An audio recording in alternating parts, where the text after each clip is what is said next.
Office থেকে বাসায় ফিরবো এমন সময় আকাশের দিকে তাকিয়ে দেখি আকাশটা একদম মেঘাচ্ছন্ন হয়েছিল। তাড়াহুড়া করে বের হয়ে আসলাম, আর ফোঁটা ফোঁটা করে কিন্তু বৃষ্টি পড়ছিল।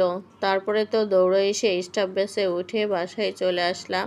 আসার পরে দেখি আজকে সারাদিনই আপনার ফায়া ফোন দিয়ে বলছে ভালো লাগছে না। আমি অফিসে যাওয়ার সময়ও তার গলায় ব্যথা করছিল আর খুসখুস করে কাশি আসছিল। তারপরে তো জ্বর এসে গেছে, গলায় ব্যথা করতেছে। বাসায় আসার পরে বলে কোনো ইফতারি তৈরি করতে হবে না, খাবো না, তুমি হালকা পাতলা করে কিছু করো, না হলে বসে থাকো আমার কাছে। তারপরে তো আমি কি করব, দেখি মুরগির মাংস রান্না করা আছে, মামা তেমন খায় নাই, ডিম ভুনাও ছিল।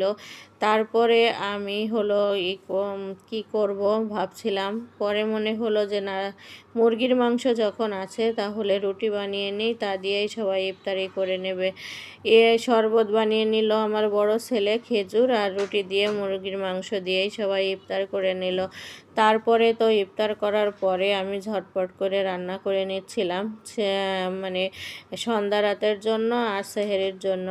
কি করে নিব, 4টা ডিম ভুনা করে নিলাম, তারপরে পাতাকপি ভাজি করে নিলাম টমেটো দিয়ে, আর ধনেপাতা দিয়ে। এদিকে ডিমটাও ভুনা করে নেব, আর এই যে ডিমটা টমেটো দিয়ে ভুনা করে নেব।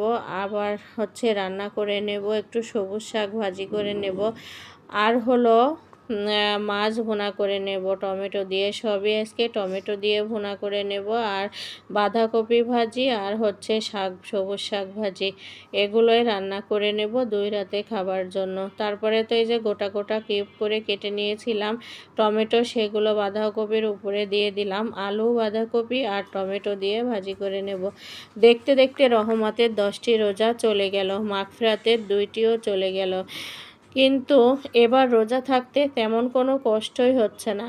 এবার আমার কেমন জানি মনে হচ্ছে কি জানি আমি করছি না। সেটা হলো, আমি আগে যে বাসায় থাকতাম সেখানে বিল্ডিংয়ে সবাইকে ইফতার দিতাম, কিন্তু আমি এখানে মাত্র 1 মাস হলো আসছি, তেমন কাউকে চিনি না।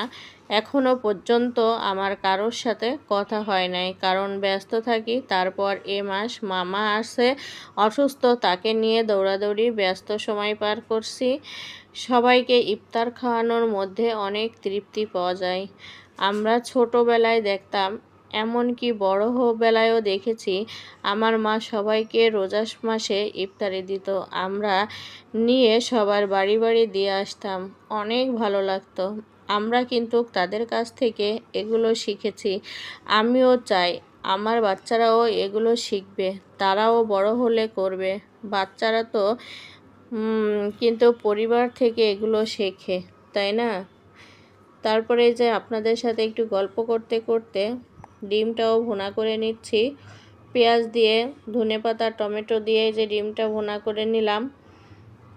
আর রমজান মাসে কিন্তু কোনো কিছুই খেতে ভালো লাগে না, মনে হয় এটা হলে মনে হয় ভাত খেতে পারতাম, না একটু ভাজি হলে খেতে পারতাম, না হয় একটু মাছ ফ্রাই। আসলে কোনোটা দিয়েই তৃপ্তি হয় না, মনে মনে এমন হয় যে এটা না হয় ওটা দিয়েই খেতে পারতাম।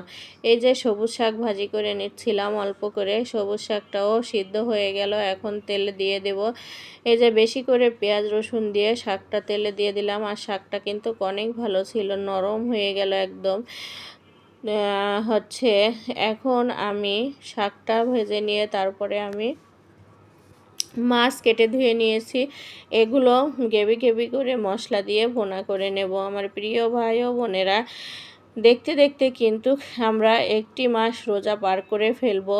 এই যে আপনাদের সাথে কথা বলতে বলতে ব্যস্ত সময় পার করতে করতে কিভাবে যে আমাদের জীবন থেকে 1টি মাস চলে যাবে আমরা কেউই বুঝতে পারবো না। এদিকে শুকনো মরিচের গুঁড়া, তারপরে লবণ হলুদ দিয়ে মাছটা আমি ভালো করে মেখে নিলাম। কিছুক্ষণ রেখে দেওয়ার পরে ফ্রাই প্যানে তেল দিয়ে মাছটা ভেজে নিচ্ছি, আর মাছটা ভাজা হয়ে গেলেই আমি মশলা দেওয়া টমেটো দিয়ে একদম গ্রেভি গ্রেভি করে লালচে করে ভুনা করে নেব। যেহেতু শুকনো মরিচের গুঁড়া দেব, ভুনা করব, একটু লালচে হবে, তরকারিটা দেখতেও অনেক ভালো লাগবে।